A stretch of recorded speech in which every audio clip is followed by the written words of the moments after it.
Abdul Baha Abbas is the promulgation of universal peace. Yet, even now, welfare prevails. Envy and hatred have arisen between nations. But because I find the American nation so capable of achievement, and its government the fairest of Western governments, its institutions superior to others, my wish and hope is that the banner of international reconciliation may first be raised in this continent and the standard of the most great peace be unfurled here. May the American people and their government unite in their efforts in order that this light may dawn from this point and spread to all regions, for this is one of the greatest bestowals of God, in order that America may avail herself of this opportunity. I beg that you strive and pray with heart and soul, devoting all your energies to this end. The banner of international peace may be upraised here, that this democracy may be the cause of the cessation of warfare in all other countries. Well, it's kind of done the opposite since World War II, hasn't it? Well, pretty close to the opposite. Observe what is taking place in Tripoli. Men cutting each other into pieces, bombardment from the sea, attacks from the land, and the hail of dynamite from the very heaven itself. The contending armies are thirsting for each other's blood. How can they do this? Is inconceivable. They have fathers, mothers, children. They are human. What of their wives and families? Think of their anguish and suffering. How unjust, how terrible. Human beings should prevent and forbid this. These kings, rulers, and chieftains should strive for the good of their subjects instead of their destruction.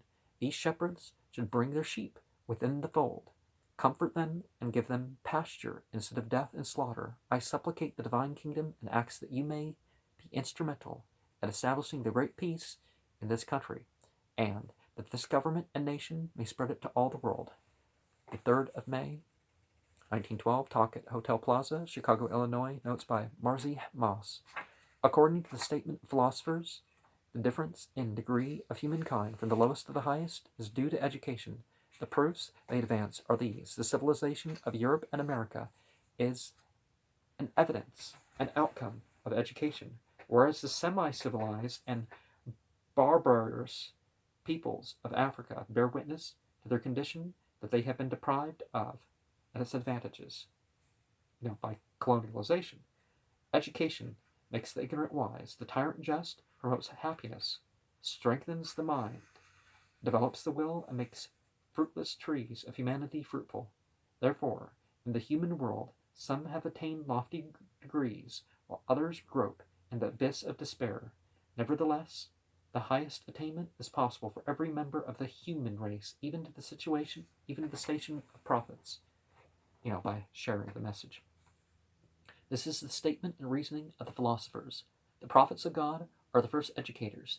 They bestow universal education upon man and cause him to rise from the lowest levels of savagery to the highest pinnacles of spiritual development.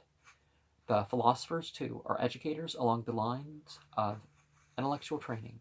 At most, they have only been able to educate themselves and a limited number about them, to improve their own morals and, so to speak, civilize themselves, but they have been incapable of universal education. They have failed to cause an advancement for any given nation, from savagery to civilization.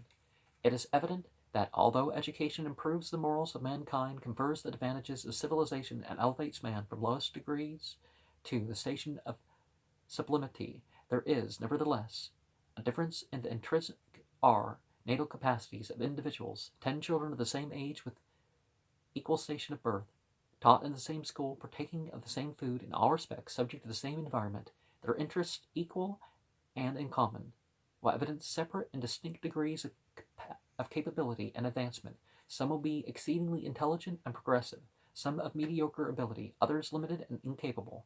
One may become a learned professor, while another, under the same course of education, proves dull and stupid.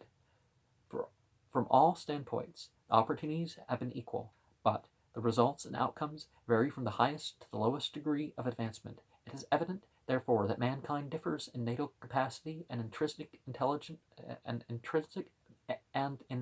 intrinsic intellectual endowment.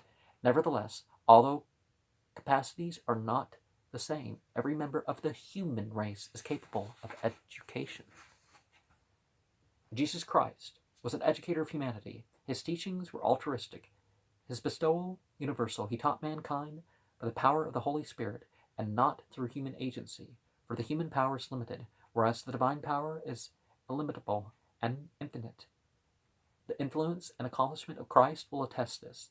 Galen, the Greek physician and philosopher, who lived in the 2nd century of the Common Era, wrote a treatise upon the civilization of nations. He was not a Christian, but he bore testimony that religious beliefs exercise an extraordinary effect upon the problems of civilization, even to the point that even the wrong ones, people are better off than nothing, statistically. Sometimes they're not, but as a rule.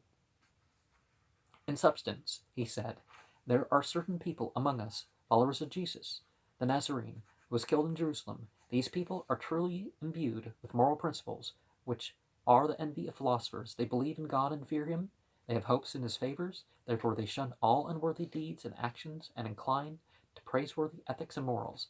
Day and night, they strive that their deeds may be commendable and that they may contribute to the welfare of humanity. Therefore, each one of them is virtually a philosopher. For these people have attained unto that which is the essence and purport of philosophy. These people have praiseworthy morals, even though they may be illiterate. The purpose of this is to show that the holy manifestations of God, the divine prophets, are the first teachers of the human race. They are universal educators, and the fundamental principles they have laid down are the causes and factors of the advancement of nations. Forms and imitations which creep in afterwards are not conducive to that progress. On the contrary, these are the destroyers of human foundations established by the heavenly educators. These are clouds which obscure the sun of reality. If you reflect upon the essential teachings of Jesus, you will realize that they are the light of the world. Nobody can question their truth. They are the very source of life and the cause of happiness to the human race. The forms and superstitions which appeared and obscured the light did not affect the reality of Christ. For example, Jesus Christ said, "Put up thy sword into thy sheath." The meaning is that warfare is forbidden and abrogated. Well, no, it was that this was not the time for it. There's a difference. But consider the Christian wars which took place afterward. Christian hostility and inquisition spared not even the learned. He who proclaimed the revolution of the earth was imprisoned. He who announced the new astronomical system was persecuted as a heretic. Well, he formed his own opinion, so he was a heretic. Scholars and scientists became objects of a fanatical hatred, and many were killed and tortured. How do these actions conform with the teachings of Jesus Christ? Well, teachings of Christianity and Jesus Christ aren't always the same, are they? And what relation do they bear to his own example? For Christ declared, "Love your enemies and pray for them which persecute you, that you may be the children of your Father which is in heaven. For he maketh his sun to rise on the evil and on the good." See, so how Jesus, this talk about Jesus having the Father and you having the Father, it's the same thing. So he's not distinct in this. The sun to rise on the evil and the good, and sendeth rain on the just and the unjust. How can hatred, hostility, and persecution be reconciled with Christ and his teachings? Therefore, there is the need of turning back to the original foundation. The fundamental principles of the prophets are correct and true. The imitations and superstitions which have crept in are at wide variance with the original precepts and commands. Baha'u'llah has revoiced and reestablished the quintessence of the teachings of all the prophets. Sort of an Ekankar, a comparative religion of, before the New Age sort of thing. So there is no New Age. It's the same stuff that's always done.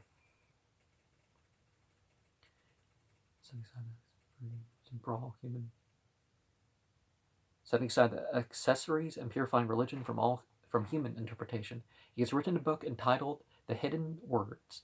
The preface announces that it contains the essence of the words of the prophets of the past, clothed in the garment of brevity, for the teachings and spiritual guidance of the people of the world. Read it that you may understand the true foundations of religion and reflect upon the inspiration of the messengers of God. It is light upon light. We must not look for truth in the deeds and actions of nations. We must investigate truth as its divine source and summon all mankind to unity in reality itself. May 4th, 1912, talk to a Theosophical Society, Northwestern University, Evanston, Illinois. Notes by Marzi Moss. I'm very happy in being present at this meeting. Praise be to God. I see before me the faces of those who are endowed with capacity to know and who desire to investigate truth. This is conducive to the greatest joy. According to divine philosophy, there are two important and universal conditions in the world of material phenomena. One, which concerns life, the other concerning death. One relative to existence, the other non-existence. One manifest in composition, the other in decomposition. Some define existence as the expression of reality, our being, and non-existence as non-being, imagining that death is annihilation. This is a mistaken idea, for total annihilation is an impossibility at most. Composition is ever subject to decomposition or disintegration. That is to say, existence implies the grouping of material elements in a form or body, and non-existence is simply the decomposing of these groupings. This is the law of creation in its endless forms and infinite variety of expression. Certain elements have formed the composite creature man. This composite association of the elements in the form of a human body is therefore subject to disintegration, which we call death. But after disintegration, the elements themselves persist unchanged. Therefore, total annihilation is an impossibility, and existence can never become non-existence. This would be equivalent to saying that light can become darkness, which is manifestly untrue and impossible, as existence can never become non-existence. There is no death for man, nay, rather man is everlasting and ever-living. The rational proof of this is that the atoms of the material elements are transferable from one form of existence to another, from one degree and kingdom to another, lower or higher. For example, an atom of the soil or dust of the earth may traverse the kingdoms from mineral to man by successive incorporations into the bodies of organisms of those kingdoms. At one time it enters into the formation of the mineral or rock that is absorbed by the vegetable kingdom and becomes the constitute of the body and fiber of a tree. Again, it is appropriated by the animal, and at a still latter period is found in the body of man. Therefore, these degrees of its traversing the kingdoms from one form of phenomenal being to another, it retains its atomic existence, and is never annihilated, nor relegated to non-existence. And the Greek philosophers, you can trace Yazidi influence to some ideas, but they supported their faith in reincarnation, well, some of them, through this idea of, mineral to plant to animal to human and maybe something else, and but they're talking about the matter. So non-existence, therefore, is an expression applied to a change of form, but this transformation can never be rightly considered annihilation, for the elements of composition are ever present and existent, as we have seen in the journey of the atom through the successive kingdoms unimpaired. Hence there is no death, life is everlasting.